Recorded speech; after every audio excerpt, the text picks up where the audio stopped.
Good evening, everybody. This is Apostle Lord Shea Parchment of Awakening to My International Outreach Ministry and Over Heaven Lifeline and all other ministries that's under me as well. I welcome you tonight at the Bible class. We're talking about the evangelist. Amen. You're going to be definitely blessed tonight. This is part 2, and we're going to get part 1 up soon for you, all right, because I was working on that.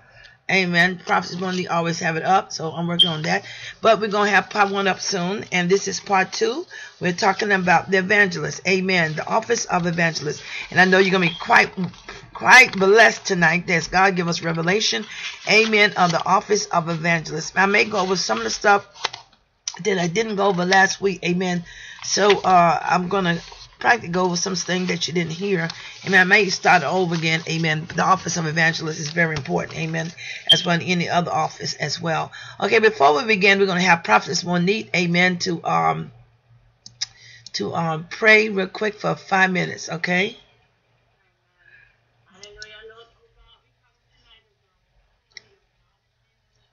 Yes.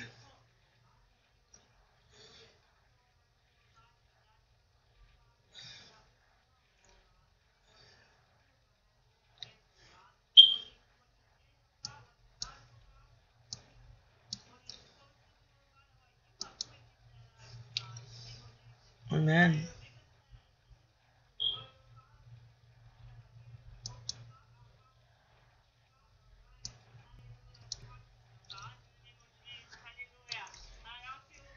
Yes. Thank you, Jesus. Yes.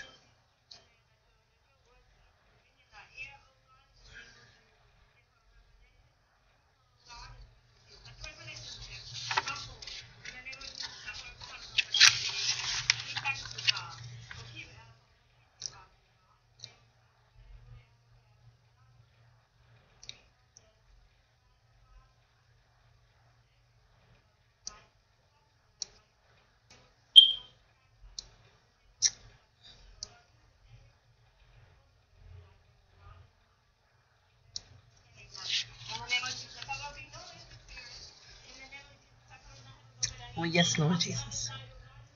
Yes.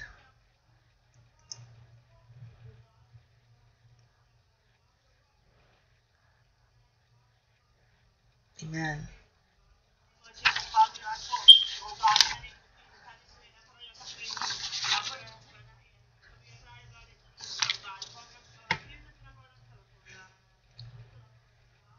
Yes. Amen. When we bless the name of the Lord today, amen, we're giving him honor and glory and say, this is the day that the Lord has made. We're going to rejoice and be exceeding glad in it. All right, we're going to talk about, as I begin to speak, the Holy Ghost is going to give me the words to that say. We're talking about the office of evangelist, all right? What is the office of evangelist? I think I'm going to go back over again for you to get things going, for you to understand. An evangelist is a person, all right? It's a person with a special gift and calling from the Holy Spirit. Ephesians 4:11 talks about it. Tells that some call apostles, some call prophet, some call evangelist, some call pastor, some call teacher. So the title is still there. You know, you have a lot of people say, well, then they're not interested in the title. If God wasn't interested in the title of the gift, he wouldn't put it in there for us to say it. Amen. So he wants us to know that you must know what office you have desired to know what office that you're called in the fivefold office. Well, how you know, apostle? I'm glad you asked. The Holy Ghost is going to let you know. He's going to show you in a vision. He's going to show you in a dream. And where your heart is mostly focused to, that you have desire more, that is the office that really God called you for. Amen. Now, let's continue on with the office of evangelist. We must remember that this is a gift. Amen. This is a gift from God. Amen. Not from myself. And this will keep us from pride, number 1, for we cannot take any credit for it. Number 2, is keep us from also discouragement and the temptation to give up, because we know our calling is not for man, but it's God. Now, pride, what I'm talking about, is in the book of John, the 3rd chapter, 27. You get a chance to read that. Amen. And discouragement and temptation to give up, because we know our calling is not for man, but from God. This is 1 Corinthians 9 chapter verse 16. John the 15th chapter verse 16. Amen. Prophecies, will you get that for me, please? John 3 verse 27 and 1 Corinthians 9:16 in John 15 verse 16 to explain what I'm talking about. Once again, we must remember that it is a gift from God, not from man, but from God. Amen. And remember that it's the Holy Spirit that's the one that gives us the gift. Amen. To help us to understand. Now, in order for us to operate in the gifts, we must be saved, number one, with the gift of salvation, where the Holy Spirit comes in with the character of God. Secondly, number two, we must be filled with the Holy Ghost, with the evidence of tongue. You cannot operate these gifts without the power of the Holy Ghost, which is the Spirit of God. Amen. You need that fulfilling the Holy Ghost, because this way you operate in the right way. Praise God. Be more effective. Amen. And be directly by the Holy Spirit and not of your flesh. So it's important that you have to be filled with the Holy Ghost, evidence tongue, in order for you to walk in your gift more effectively. Because you don't want to walk in the flesh. You want to walk in the Spirit. So it's important. All right. Do you get one of those scripture for me, Prophetess Monique? I know, I'm talking so fast. Just give me 1 Corinthians 9:16 and John 15 verse 16. While she getting that, I'm going to go over some other things. Reason why I'm explaining it to you, I'm backing everything with the scripture as evangelists. Amen. You understand that these things that we must keep in remembrance, that we must not, number one, have pride. We must not have discouragement. We must keep ourselves from pride. We must keep ourselves from discouragement and temptation to give up. Amen. Do you get it?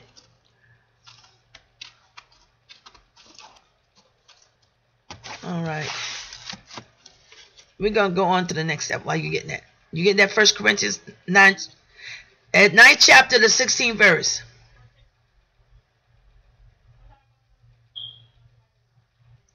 Well, you got to wake up and come with me now. Come on. If you don't, I have to get it on there.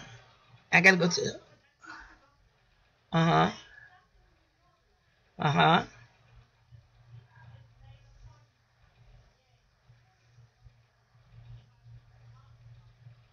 Amen. So Paul is saying that I have to keep myself being discouraged. If I don't preach the truth, the real truth, amen, of God, then it's just a waste of time. Amen. So when I have to keep myself from being discouraged, I have to keep myself being tempted to give up. And this is part of what God is saying as we walk in the office. A lot of time, people have a tendency to give up because they feel that they're inadequate. They're not good enough to become that what God has called them to be. It's not up to you. It's really up to the Lord to decide that. Amen. We can make it worse by giving up. We can make it worse and say we can't do it. Of course, of your own, you can't not do it. You can't walk in the flesh in your gift. You have to do things by the Spirit. Everything has to be done by the Spirit. That's the only way you can serve God is through the Spirit. That's the only way you can worship God in the Spirit. We know that John 4th chapter, verse 23 and 24 talks about it. It says God is looking for true worshipers. And that means that He's a Spirit and that we must worship in spirit and truth. You cannot serve God. You cannot worship God no other way but worship in spirit and truth. Amen. Now, talking about gifts and calling, we need to remember that the gifts and the calling of God are without repentance. Amen. In other words, without repentance means that in Romans 11th chapter verse 29, it tells you that to attain this, amen, we have to understand opposition, amen, that come against us, but we have to make a stand to keep on pressing in regardless of what. Now, number C, it said, then we must understand that a man's gift make room for him. Proverbs 18:16 said, what it means, Apostle? It means it's a span, it enlarge. Amen. It opened doors for you. That's what the gifts does. It opened doors. When you accept your gifts and you accept your gifts and God, I accept what you call. And now as I accept it, then I become that chosen vessel. Then God begin to move you out into the field where you must go, into the places you must go. In other words, He is the one that is going to enlarge your territory. He's the one going to expand. That's what it means. When it make room for you, it's going to open the door. If God called you to be an evangelist, you don't have to worry about somebody doing it for you. The Holy Spirit will open the door for you. He will enlarge it and send you to places that you never thought. That's what it means. All right. Now, these verses root out the fear of being threatened by others, of the spirit of competition that is sometimes found in evangelistic circle. But I found that it's not only found in evangelistic circle. I found it's found in an apostle, being a prophet, being a pastor and teacher. We got so many people competing against one another. In other words, my gifts is better than you. I feel that I can do better than you can. Nobody can do anything without the Holy Spirit. Amen. Let me say this again. No one can do nothing without the Holy Spirit. If you do things of your own, you are walking walking in the flesh, you're walking in the soulish realm, and you're not really pleasing God, and you're really not walking in your office.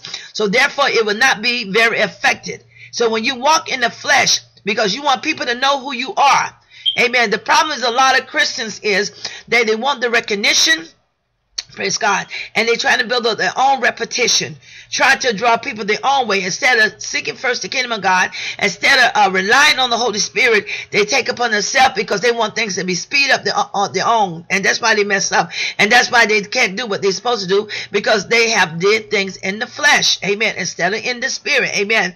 They're so busy concerned about what if this person, what they think about me, or what the people think about me, what the congregation think about me. It doesn't matter what they think about, it's what Jesus thinks about you. Are you in God's will? Are you in this for to get attention? Are you get this recognition? Are you trying to build a popularity? What are you trying to do? Build things of your own. Amen. You cannot lay the foundation. You cannot build the foundation.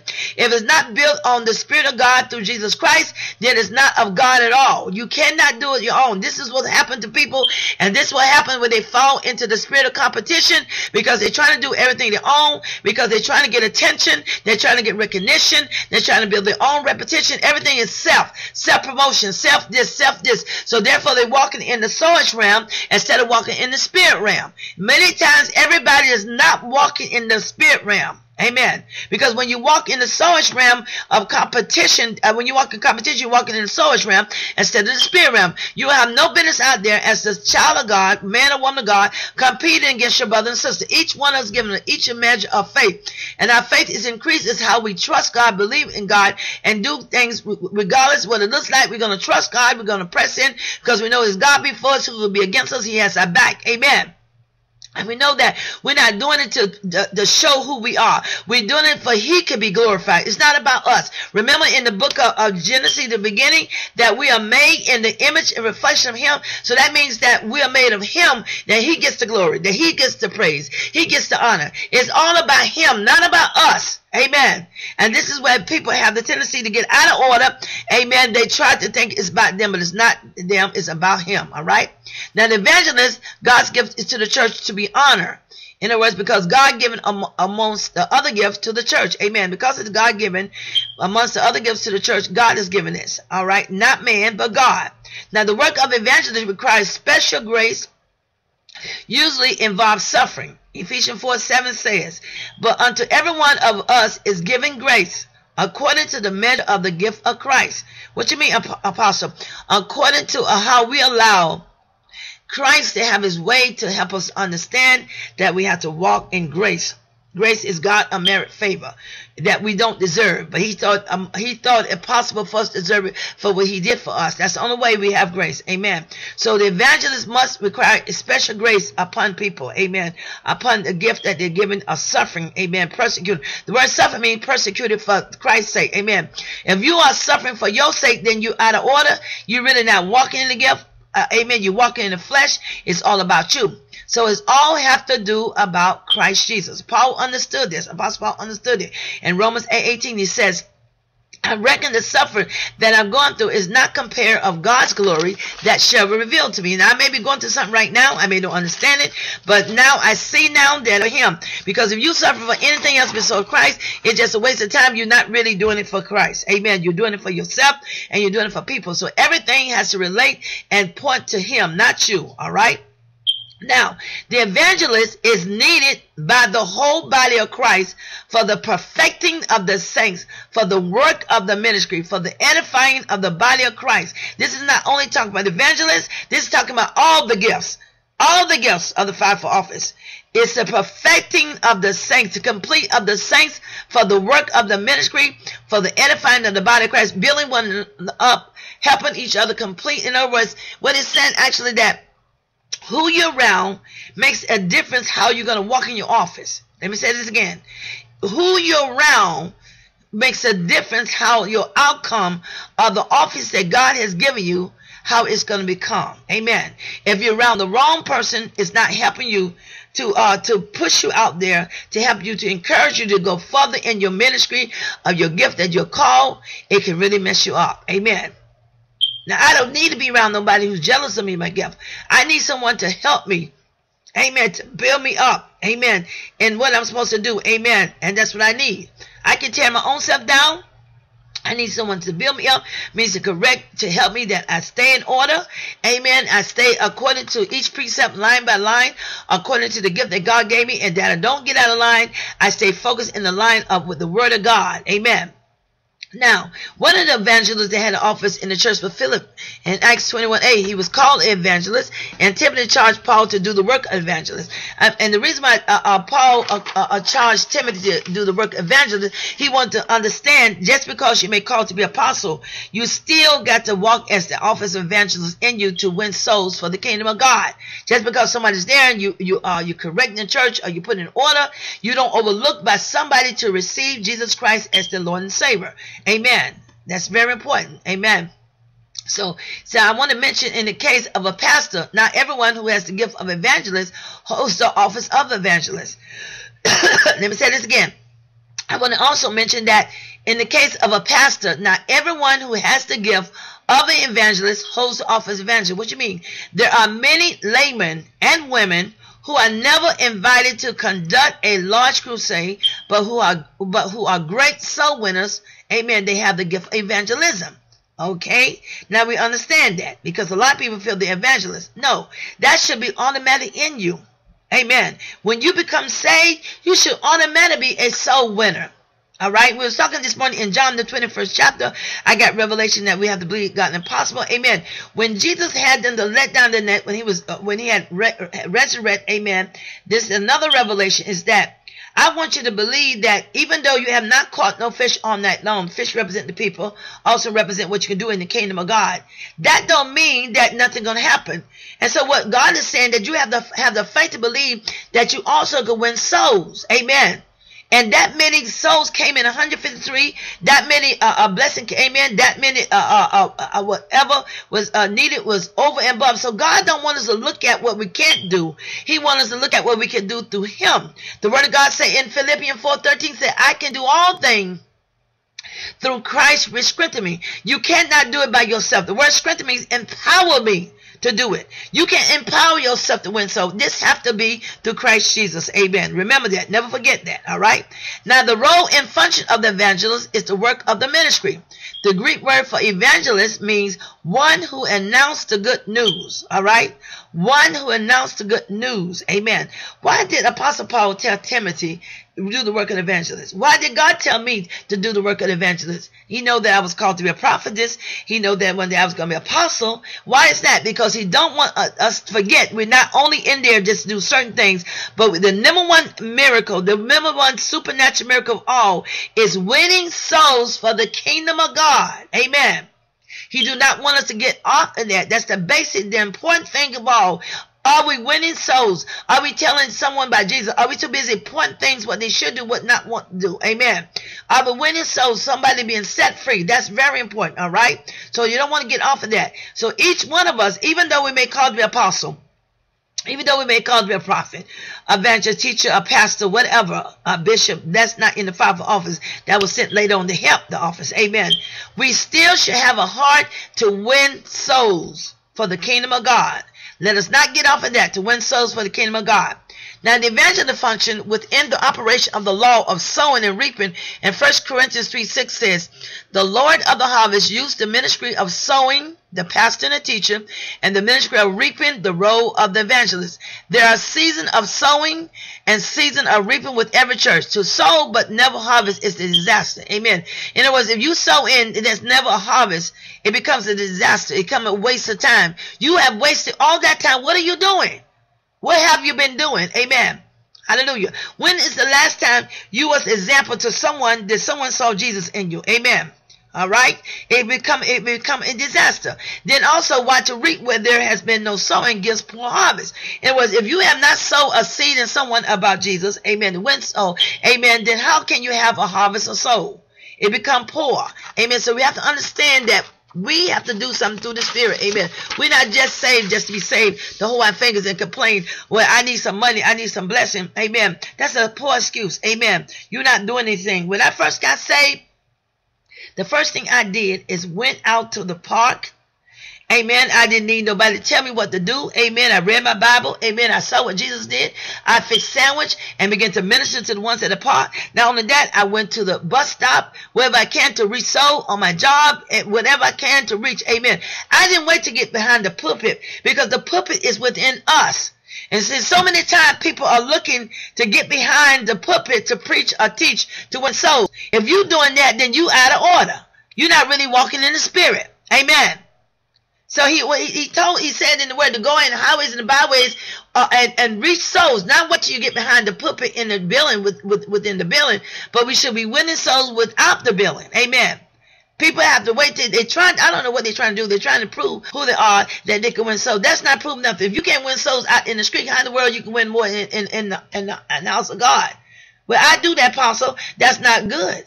Amen. You should be able to win souls within the wall and without the walls as well.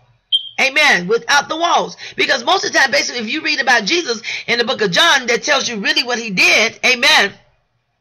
He was mostly in the street instead of in the temple, talking to the people in the world.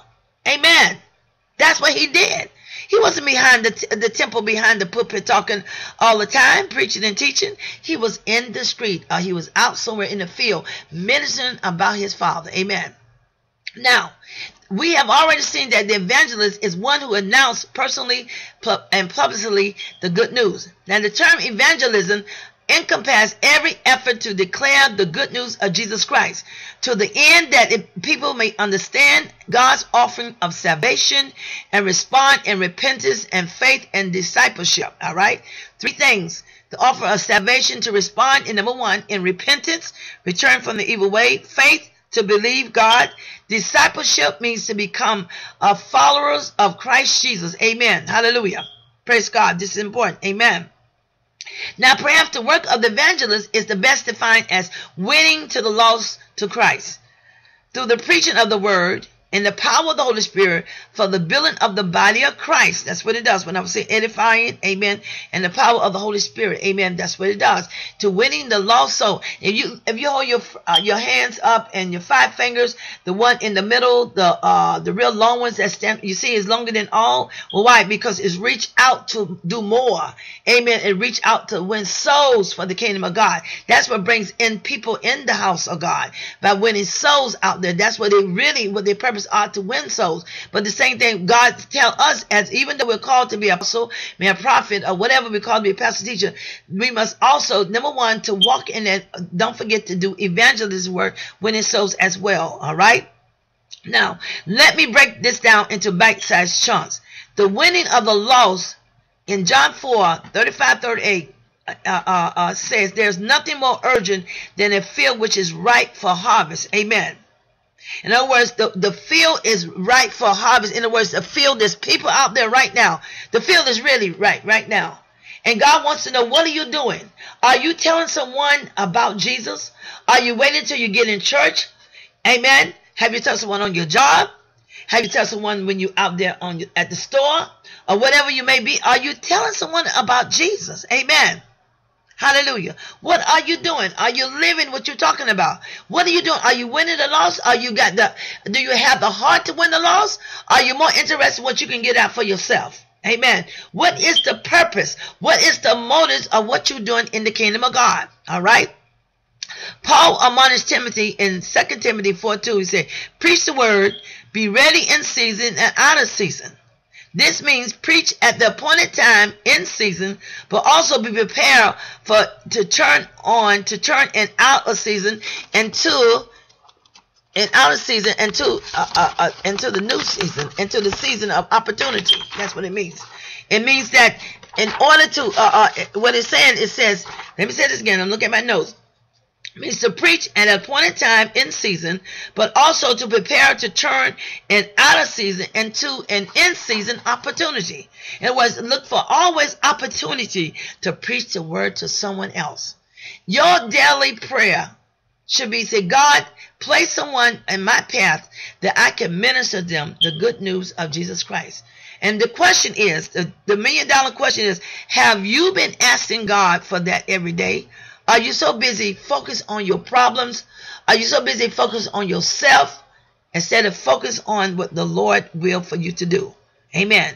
That should be the number one. That is God's purpose plan. Your daily prayer says, God, let your purpose and your will be done in my life. Amen. Let me fulfill your purpose and plan. Not my purpose and plan, but your divine purpose and plan should be done in my life. That's why I need you to put everything in order. And if you begin to doing that, then you are really walking in God. You don't have to be called an evangelist. It should be in your automatic. If you're evangelist, you should always be ready and in season, out of season. Well, that goes also for those that in the body of Christ, those that are not evangelists. Well, you should always be ready to have a word. But it's not you going to give the word. It's the Holy Spirit. It's going to speak to you to give that word. Now, the evangelist also must always be prepared to give a reason for the hope within them.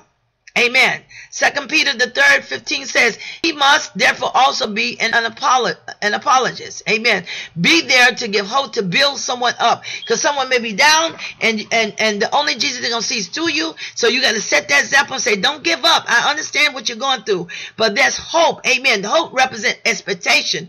Expect something good. Don't look for something bad. Always expect the best. Because God gave us the best. Now it is Satan that does things worse. Amen. Well, you don't understand, Apostle. I've been building hope, but it seems like nothing happened. It is something happened. It's just the enemy is trying to deceive you and try to tear you down and try to manipulate your mind and try to intimidate you, trying to make you to give up. So we have to understand that we must build the hope within us, prepared to give a reason for the hope within us, that there is hope, the hope of glory. There is something to look forward for. That's what hope means. It is something to look forward, amen, to expect, amen, the best. I don't care what it looks like. I don't care what it seems like, but there's hope in the kingdom of God, amen. Now, this is the supreme task of the evangelist, to win the lost. He is a reaper in a harvest field, whether female or male. He is a reaper in the harvest field. This must be done for the following compelling reason. All right. Number one, the compassion of Christ. 2 Corinthians 5:14, a compassion and concern for those in spiritual need, a concern that leads us to action. In other words, they should have walked in compassion for those who has a need. You need to build them up the hopes. Like I was saying, that there is an answer. There is hope for you. Amen. It may don't look like nothing working out, but you must come on with the love and compassion of God in you, of Christ Jesus. Amen. To let them know, amen, don't look at what it is. Amen. That Christ can do all, can help you no matter what. He is the problem solver. He is the healer. He's the deliverer. Amen. And so don't give up. All right. Number two. Also, another compelling reason is the compulsion of the Holy Spirit. Acts 15 chapter verse 26 and chapter 17 verse 6. It says, only the love of Christ will enable the evangelist to make the sacrifice, to take the risk, to love the unlovely. Amen. Now that's something else. That's what evangelism does. Now you see a lot of them has street crusades. A lot of them have 10 crusades, and a lot of them have crusades. Amen. They should have a love to win souls. They should have a love, even if it's going to cause them their life, to love those unlovely. Amen. You, as an evangelist, you're supposed to have that strong compassion, love in you to reach out, just like Jesus was when he was at the when these 5,000 people follow him. He showed love and compassion. He know they didn't follow him because they love him. They follow him because they heard about the miracles. But yet he showed that love, a compassion as the office of evangelist to reach out to them. Even the ones that unlovely, even the ones that ain't gonna love you, but you're gonna show them love anyway, to win them in the kingdom of God, to show them, amen, that God loves you anyway. Amen. Hallelujah. And what he did, he fed them anyhow. Now it was left to the disciples, he wouldn't have fed it. So the question is, when you get in a predicament like that, I'm not talking about 5,000, maybe 5 people, what you gonna do? Are you gonna show the love and compassion to them? Are you gonna turn your back on them? Amen. So you're taking risks. In other words, risks is taking chances, even though they may not want to receive you, but yet you're going to take risks anyway because you're going to show them love and compassion. And you're going to say, well, I don't know whether they're going to receive you. Amen. But you don't realize they may say they don't receive you, but you plant that first seed of love and compassion in them. Amen. And because you did that, they're going to remember that. Amen. Hallelujah. They may say they're not, but they're going to remember. Amen. Now, another motive is the approaching judgment. Paul saying in 2 Corinthians 5:11, knowing therefore the terror of the Lord, we persuade men. There is a day of judgment approaching. There's a heaven and a hell in eternity. Amen. In other words, what choices you make, you can go to hell or you go to heaven. But God's choice for you is heaven, not hell. Amen. Now there's a heaven and a hell in eternity. Now, the secular world is talking more about Armageddon and the end of the world. This leaves us with no option or choice. We are ambassadors under authority. We have responded to a bugle call for which there is no retreat. May we never be disobedient to the heavenly vision. Acts 26 verse 19. Paul also taught, out of the concern for the lost and to the weak, I become weak, that I may win the weak. I have become all things to all men, that I might all mean save some. In other words, I'm not going to save everybody. So I want this to get you in your head. You got a lot of Christians say they want to save the whole world. You ain't going to never save the whole world, because everybody is not going to accept Jesus. Now, you got to get that in your head once and all. Everybody in your family ain't going to accept Jesus. Let me say this again. Every cousin, aunt, nieces, nephew, whatever they are, is not going to accept Jesus no matter what you try to do. Even some of the spouses ain't going to accept Jesus. Even some of your children ain't going to accept Jesus. Even, your mother and fathers ain't going to accept Jesus. Everybody is not going to be saved. That's what it is. Amen. Jesus says that I came that you may have life and abundantly. He said, I did not come to this world to condemn you, but through me that you might be saved. In other words, everybody, when you say might, means that there's a question there. Amen. A question where not everybody is going to accept him. So you can't force people to do it, and God ain't going to do it. Amen. So there's no excuse. Nobody should accept Jesus. But, there's some people that's going to have their own ways. They're stuck in their own ways. They're going to change no matter what you do. Amen. So he wants you to understand that very clearly. Amen.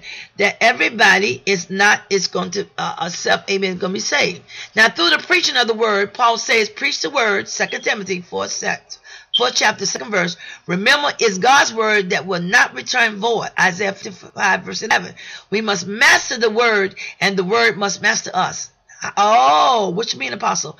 We must master the word, and the word must master us. What you mean? You must study to show yourself approved. You must get that word daily. You must understand that word through the Spirit of God, not of your way of thinking, but through the Holy Spirit. Amen. That we understand it, that when we out there ministering, that when we out there ministering the word, amen, that we also have the revelation, understand the word, because you got people out there who's not saved. You got people out there was brought up with the word and can quote the word better than you, but that don't mean they know the word, but they'll try to make you feel they know the word, and that's the spirit in them, and try to tear you down. So we got to understand that we must master the word, and the word must master us at the same time. All right, the adequacy of the word of God, Paul said he was not ashamed of the gospel. Romans 1:16. We preach the word because we believe that it's true and is adequate to meet all needs. The evangelist needs to make no apology for the word he expounds. Let me say this again. If he is speaking directly from the Holy Spirit, he or she, there should be no apology for the word he has found, because when he speak that word, there should be a conviction upon that individual heart that they want to be saved. They're tired of doing what they're doing, sinning and doing evil things. They're making their mind to make a change. In other words, when you speak that word, you shouldn't sugarcoat. Whether you're evangelist, a preacher, apostle, teacher, whatever you are, when you speak that word, you should never sugarcoat the word. And this was happening. A lot of the church people are sugarcoating the message. And they wonder why people are tearing up the church. Wonder why they can't reach the person, because they're teaching them, preaching them what they want to hear. You cannot please God. You cannot win souls just to tell them something to make them feel good. I can make my own self feel good. Amen. I want to hear the truth, because the word of God said the truth will make you free. Not lies, not fables, not story, but the truth. Amen. All right. Now, the relevancy of the word of God, the preaching of the word is relevant to all people of all culture and background. In other words, it's for everybody. I don't care who you are. The word of God is for everybody. All right. Amen. Now, let's go on. The task of the evangelist and the science of preaching, which is nothing less than truth to human personality, to exalt the scripture, to make the truth therein palatable to the audience. Amen. In other words, speak the truth and nothing else. And if they're speaking anything else, then you're really not walking in the office that you're supposed to walk. Whether you're evangelist, whether you're apostle, prophet, teacher, or pastor. It goes for all. Now, the urgency of the word of God means that the evangelist comes with a sense of urgency. He or she believes in hell, eternity, and judgment. He understands why the word says today, if you hear his voice, harden not your heart. Hebrews 3rd chapter verse 7. Now is the day of salvation. 2 Corinthians 6:2. That is the evangelist's job, to tell them about hell or heaven. Amen. You make a choice. It's not to come on so judgmental, but come on the way that judging the spirit said you have a choice. Your choice is you either want to go to heaven or you want to go to hell. I hope you want to go to heaven because that's what God wants you to go to heaven. He don't want you to go to hell. Satan wants you to go to hell. So make the right choice of going to heaven. Now, the power of the Holy Spirit was the power and the compulsion of the Holy Spirit that used Peter on the day of Pentecost that led Philip from the revival in Samaria to reach the Ethiopian unit in the desert. That sent William Carey to India to preach for 7 years, for he won his first convert. That moved John Wesley to ride from 5,000 to 7,000 miles per year on horseback. That sent David Burnham to preach to Indians in the USA for 5 years until he eventually died as a young man in the arms of the girl he loved more than anyone on earth. It was the compulsive. You got to have that. You got to have that. That you want to do it. It's got to be something in which the Holy Spirit say, I got to win souls. I got to get out there and do something. Amen. It has to be in you. Amen. Hallelujah. Amen. And I'm just giving you a certain people example that they had the urgency because of the power of the Holy Spirit in you. Amen. That means that they had the feeling of the Holy Ghost, evidence of tongues. They had the compulsion to go out there to win souls. They had the heart to win souls. Amen. In other words, that you got to have the heart to win souls. Amen. No gods or what. And these particular people didn't care. Amen. It was their life. Amen. It's just like in Revelation 12:11 saying, they overcome the enemy by the blood of the Lamb and the word of testimony. The word of testimony is giving you a testimony as well God's doing. Also telling someone about the good news of Jesus Christ. That it's going to cost you your life, you don't care because you know where you're going. And a lot of people are afraid to tell the truth. They're afraid to do these things because they don't have the heart of God in them because they're not filled with the Holy Ghost. Even if they're filled with the Holy Ghost, I want to know what they're doing. What they're doing, they're vesting the Holy Ghost. They're quenching and angry with the Holy Spirit because they're not walking and be led by the Spirit. You should have a strong heart on winning souls for the kingdom of God. Amen. Now, for the body of Christ, the evangelist see himself as a servant of the church. And all that he does and she does is to build the body of Christ. In fact, we look at again in Ephesians 4 chapter, where the ministry of the evangelist is listed. We know that the point of it all verse in verse 12, for the equipment of the saints, for the work of service, to building up of the body of Christ. Apart from his soul winning ministry, the evangelist needs to build the body of Christ by inspiring, training soul winners. Let me say this again. This is what the evangelist is supposed to do by building up, edifying the body of Christ, equipping. They must need to build up the body of Christ by inspiring, by training soul winners, and even encourage new evangelists. Now, if you call evangelist, that's what you're supposed to be doing. Amen. Do the work. Get started and keep on doing the work. Later, we will look at the preparation of evangelists, but let me mention of a few points here right now. Bloom where you are planted. Start witness where you are. Stop wishing that you were on some foreign field. Start where you are today. Remember I said I started at the bus stop. I started going to the park. I didn't ready to, well, God's going to use me in such a way. I'm going to the nation. I'm going to tell the good news, and I'm going to do all that. No, I didn't wait till that happened. I went out there and started making it happen. In other words, what are you saying, Apostle? If you don't get off your lazy self and do something, how in the world are you going to walk in the office? What you doing? What are you waiting on? You waiting on somebody going to come along and say, ooh, I got this door open. I want you to do this. No, God is looking for you to make that first step to go out there and start witness wherever you go. Amen. Stop wishing that you was on some foreign field. Stop wishing that you was there. Start making a move in action and faith and do something what God has called you to do. Now, the other part is to start at a circumference and move to the central means, as Jesus did with the Samaritan woman at the well. He didn't wait. He went on a one-to-one basis and began to minister to her. Amen. Now, I like the one-on-one basis when I get a chance when I go out. Amen. But also, I know I got to minister to a lot of other people. But at the same time, if you start off with one, you're doing more than others doing with 1,000 because you're doing with your heart. Look what Jesus did. He reached that one soul, that Samaritan woman, and she became one of the greatest evangelists. The whole town said, let me see this person who you talked to, who told you the truth, that what you was doing. Amen. I need to know them. Look what happened. And you can win one soul, and that one soul could turn where they live, or turn where they are, a region or county, upside down, and win millions of souls for the kingdom of God. So it's not how many you win, it's what you're doing with what God given you. Hallelujah. Are you allowing the sowing to come in for you to reap the harvest? Amen.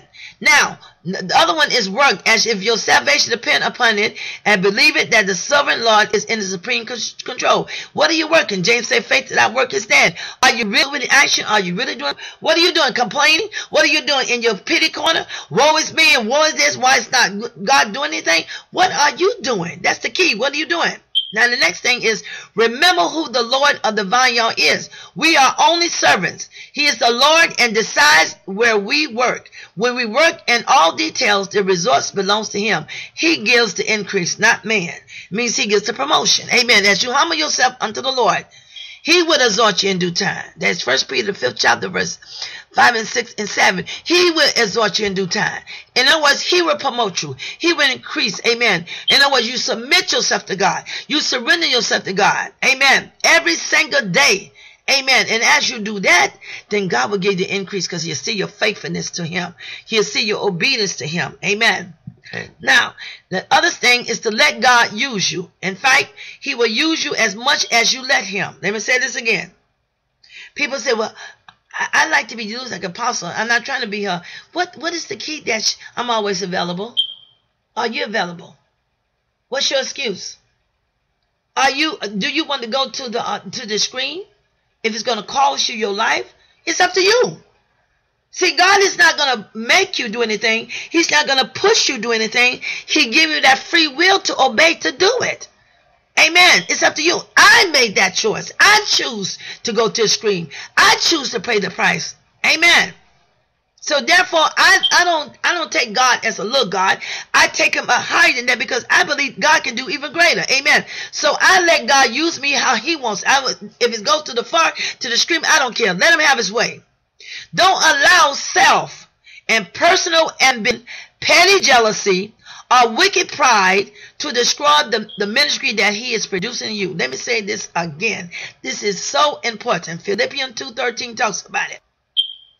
Don't allow self, which is in the soulish realm, all this is in the soulish realm, personal ambition. Oh, I gotta get my career together. I mean, I know I got to do things for God, but I need some money. I need this here and all this other stuff. Amen. Petty jealousy, because somebody doing something, you ain't doing it. A wicked pride, your pride, selfish self brings in pride. To destroy the ministry that he is producing in you. What is your excuse? And I find basically a lot of Christians talk, but they ain't doing what they're talking about. Amen. And have fallen into this category. They have allowed self to get in the way. They have allowed their personal ambition to get in the way. They have allowed petty jealousy. They allow wicked pride to destroy the ministry that he's producing in you. Don't allow that to happen. Amen. Be careful. The next thing is to keep faithful. Press on. Keep pressing on. Even when you don't feel like it. Amen. Keep on pressing in. Amen. The faithful word preached will never return void.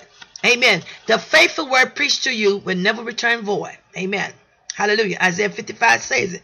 He said, my word will not come out void, but it will accomplish which I please. Not please you, but I means God. If it's not pleasing God, then it's useless. You only doing it in your flesh. Everything has to point to him because he get the glory. Amen. It's not about what people think about you. Oh, woman, a man of God, you preach a good word. Amen. You said, wait 1 minute. I didn't preach nothing without the Holy Spirit. Without the Spirit of God, I couldn't do it. I couldn't even do anything. He states it clearly in John 15:5. He said, I am the vine. You are the branch. And without me, you cannot bear fruit. You can't do it. So what that tells me, if you get up there in the pulpit, and if you get there in the street and doing your flesh, it's just doing, instead of doing the spirit, that you are not accomplishing nothing. It's not going to be affected. And don't think that you're going to get anything out of it because the people ain't going to get out of it. And it's just a waste of time. It's going to backfire on you. Amen. So you have to understand everything has to be done to please him. It's not you. All right. Eternity will reveal what has really happened. Amen. Remember, faithful is he who called you, who also will do it. Amen. Hallelujah. So the key is to stay faithful no matter what, to be evangelist. Amen. Hallelujah. Everybody got that. Amen. The key is to be faithful no matter what. Amen. Hallelujah. And walk in the truth. Amen. And stop lying. Amen. Hallelujah. All right. I think everybody got what I'm talking about. Amen. Praise God. Amen. Let me all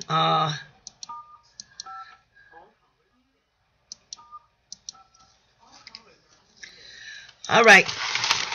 Now, I want you to ask me a question about evangelists. Amen.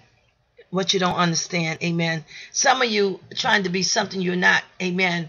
And you must understand whatever gift that you have in you, everybody has to evangelize it in them.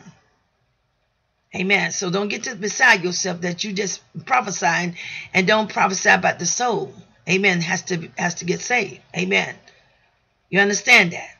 That's important. Amen. You want to win souls, but you don't want to win it the wrong way. The perfect example of the whole world is Jesus Christ. Amen.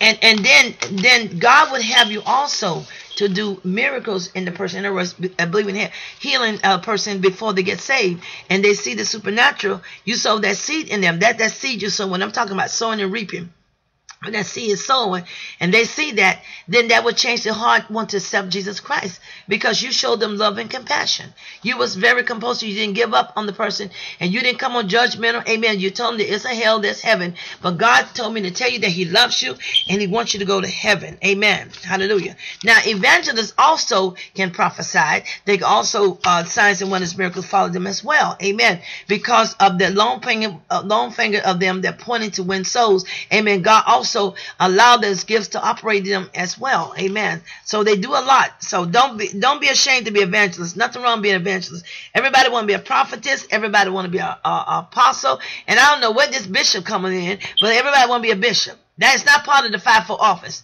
That was added on later on to help the apostle. Amen. Let me say this again. It was added on later on to help the apostle, because the apostle always traveled. They one sent to build and to start a church. Amen. To put things in order, in harmony. So what the bishop does, comes in there and oversee the church, make sure it's run exactly what God is saying to do. Amen. Report to the apostle. Say, this is what's going on. If you read the Bible, that's what Paul did. Amen.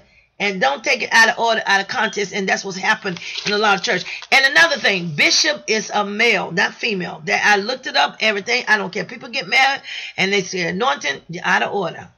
Amen. Because a woman is not supposed to have one woman as a wife. That's when, if she's going the same sex, that's out of order. That's abomination. All right. Now, I want to ask you, do anybody have any question? Anything they want to talk to me about? What I'm talking about, evangelists. Evangelist is very short. One that I went longer was apostles and the prophets. The next thing I'm talking about is the pastor. That may take a little longer, because let me tell you something. These pastors need to get their act together. Amen. Hallelujah. The ships are going astray. They're not teaching them right. They don't got caught up in pleasure. They don't got caught up in money. They don't even care about it. Let me tell you about a pastor. I don't want to go ahead of myself, but this is going to be next week. Going to be good. You don't want to miss it. A pastor is like a doctor. They almost on call 24/7. Ooh. How you know, Apostle? Because the Lord allowed me to be a pastor for a while, that when I train pastors under me, I have to make sure they understand what they're doing. Amen. They watch over the sheep. They are shepherds. What do shepherd does? Watch over the sheep, because they can get out of order. Because the sheep depends on the shepherd. They follow them. And if the shepherd leaves them the wrong way, it's going to come on them. That's why God said, woe unto the shepherds. Amen. I'm going to talk about that's going to be good next week. Amen. Hallelujah. Because that's one office has been taken out of context too. Amen. Everybody that called to be a pastor ain't called to be a pastor. Amen. There's some people called to be a deacon, call themselves being a pastor. There's some people call themselves a pastor, called to be a deacon. They have not called, they have put themselves, promote themselves in the office because they want that office. They want to be known. Most of the time people, they overlook the apostles. They think the apostles gone away since the apostles died. They overlook the prophets. They overlook the evangelists. They overlook the teacher. They just look to the pastor and the bishop. That they the biggest officer, and that's not true. That's not true. If it was that the case, then they would have been there the first of the beginning, even though it was there, but they was not the one that brought in the New Testament church to begin. Amen. It was the apostle, and the prophets followed them. Amen. You want me to show you? Huh? It's in the book of Acts, the 2nd chapter. Amen. But most people cater to the pastor. You know, you got to tell me you're a pastor when you say an apostle. What is apostle? But you know, I blame it on man, because man has took the Bible and add on, subtract, and they're going to be whole responsible if they go to heaven or hell. That's up to them. Amen. That's up to them. We hope they go to heaven. Amen. They have changed the word around. So when you tell people you're apostle, there's no more apostle. Well, if that was the case, then why did God put it in Ephesians 4:11 to bring in and say there are some called apostle, there's some called to be prophets, amen, some called evangelist, pastor, and teacher. So that means that you could be either male or female. When he says some, he didn't say, well, there's men called to be apostle, there's men called to be, he would have said it like that. Do everybody understand? Hello? Amen. On the one area that he said that he called one person to call to be one particular sex, was that a male was the bishop. Amen. All right. All right. It's just messed up. It is messed up, y'all. I don't know what these people are teaching, but it's messed up. Amen. Hallelujah. Now, I'm going to ask you again, do anybody have anything to say? Ask questions. Amen.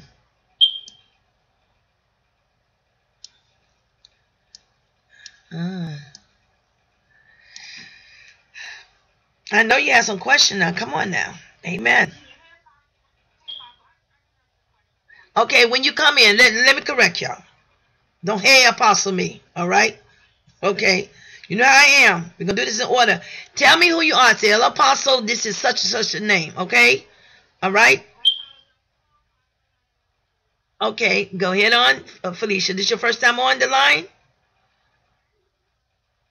Okay, then don't let me have to correct you again and lay hands on you. Go ahead on. Go ahead, Precious.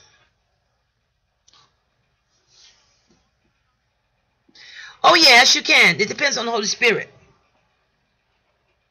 But everybody don't have all the office. Everybody don't have 5 office. The only one that have 5 office is the Holy Ghost. I mean Jesus. You know what I'm talking about. Amen. Now I'm going to help you on that, Precious. The apostles can walk in all office. Well, how you know, apostle? Because they is in the Bible, they can walk in all office. Amen. They have that gift to can walk in all office. Amen. If you hold your hand up, you got 5 fingers, right? They use the example, right? The little finger represent the what? The thumb. What do that represent, Precious? Felicia, are you there? Don't put me on mute now. You asked me a question. Now get off that mute now. The little thumb represent the apostle. Now, that's the only finger can touch all fingers. Isn't that right? All right? You hold your thumb, it can touch the point finger, the middle finger, the other finger, and the other finger. Point all fingers, right? Right? Okay. That's the only one. Now, sometimes the prophet can flow in all office, but it depends. But the apostle can. Amen. But it has to be done by the Holy Spirit. He the one determined what particular time that office should be operating in life. Amen. If he knows that, if he feels that you can walk in the office, then that he will have you walk in the office to a certain point. All right? Amen. So it all depends on the Holy Spirit, not us. Okay? All right? Now I can flow in 5 office, but that don't mean I got all 5 office. But I can because I'm an apostle. Amen. But it all depends. Just like I was prophesied that the day gonna come, you're gonna flow in all 5 offices. I am. He said, but the greatest one of all is that it's prophetic is very strong on you. But then I thought I was just gonna be a prophetess only. I didn't think it was gonna be that. I didn't want to be no pastor, and sure didn't want to be no teacher, because I feel because I'm tied-tongued a little bit. Amen. That I can't talk like everybody else, but it got better, as I grow in the Lord. Bishop Jakes is tied-tongued. Pastor Benny Hinn is tied-tongued. Moses was tied-tongued, but guess who God uses them, didn't he? Huh? Amen. And so God didn't look at it like that, but he said you're going to be a prophetess, but then I want you to teach the word. I said, then what I'm going to be, God? Amen.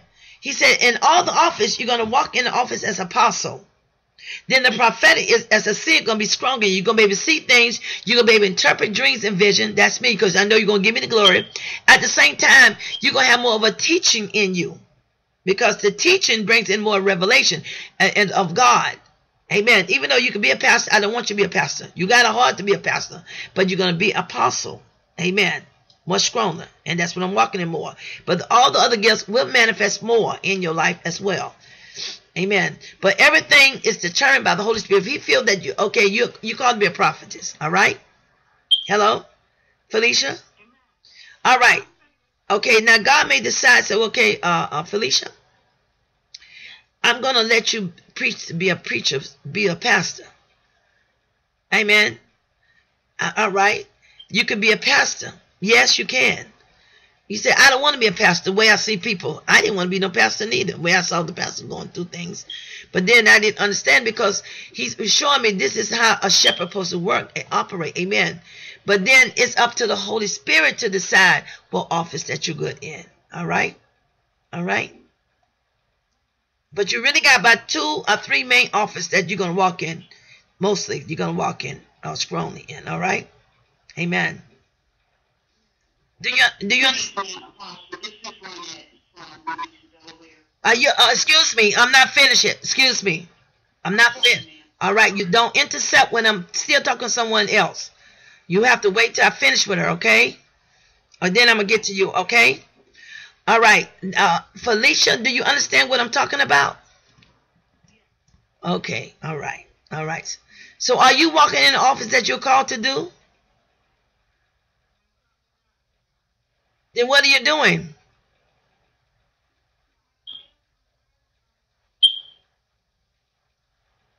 Okay, besides the elder and training, what you do when you're out the training?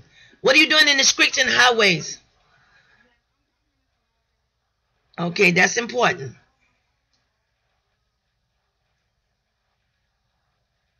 Okay, all right. Okay, that's important right there. Okay, that's what I'm asking you. That means that we all should have a heart of evangelism in us. Okay, all right. Who told you were called to be an elder? Yeah, who told you called to be an elder? Did God tell you you was called to be an elder? I'm going to get my question when I'm asking you. Did God tell you that you were supposed to be an elder? Or did the people tell you? He told you personally in a dream and vision and you got the confirmation from him first? Okay, he told you that you was going to be an elder in the church, right? You know what an elder is? What is an elder?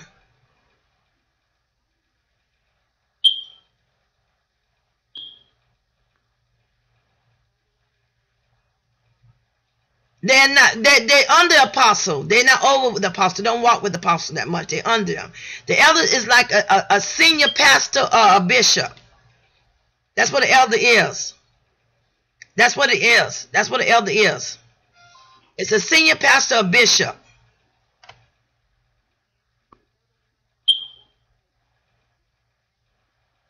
No, not really. Not really. They're there to oversee to make sure it's run properly.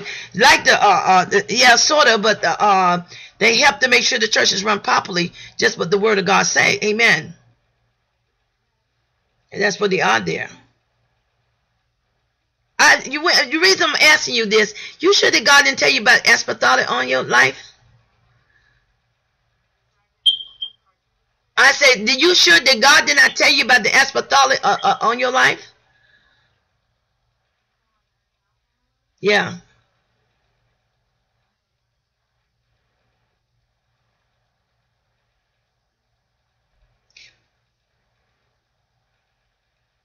You fast about this and God told you this?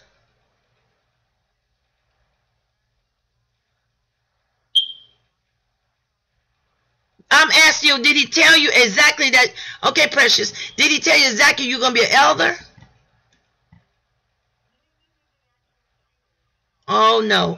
That's what I'm asking you. No. That is not God. When God tell you something, he give you the actually title of what you're going to do in a dream or vision. Do you understand that? He don't tell you. He don't come around and say, teach, and then you become elder. One thing about God, and this is what we got to understand. God, when he tells us something, he goes direct and tells us what we're going to do. All right? We don't put no assumption. Listen to what I'm saying, precious. We don't put no assumption on a title that we think this because it relates to an elder. All right. We don't put that assumption on there. We have to get the right answer from God. If he say an elder, he's going to say an elder. If he say a bishop,